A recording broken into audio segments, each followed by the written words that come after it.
চলছে আমার পুজো, সব রেডি করে নিয়েছি, সব ফুল সব রেডি করা হয়ে গেছে, ঘি মধু প্রদীপও রেডি হয়ে গেছে।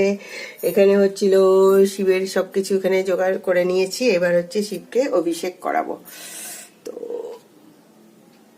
শিবমিতা তং নমো শিবায় নমো ওং ত্র্যম্বকং যজামহে সুগন্ধিং পুষ্টিবর্ধনম উর্বারুকমিব বন্ধনান মৃত্যুর মোক্ষিয়মামিতা তং নমো শিবায় নমো ওং ত্র্যম্বকং যজামহে সুগন্ধিং পুষ্টিবর্ধনম উর্বারুকমিব বন্ধনান মৃত্যুর মোক্ষিয়মামিতা তং নমো শিবায় মৃত্যুর মোক্ষিয়মামিতা তং নমো শিবায় নমো ওং ত্র্যম্বকং যজামহে সুগন্ধিং পুষ্টিবর্ধনম উর্বারুকমিব বন্ধনান মৃত্যুর মোক্ষিয়মামিতা তং নমো শিবায় নমো ওং নমো শিবায় নমো নমো ওং ত্র্যম্বকং যজামহে সুগন্ধিং পুষ্টিবর্ধনম উর্বারুকমিব বন্ধনান মৃত্যুর মোক্ষিয়মামিতা তং। ঠাকুরকে ভালো করে সাজিয়ে নিয়েছি। ওং নমঃ শিবায় ওং নমঃ শিবায় ওং নমঃ শিবায়।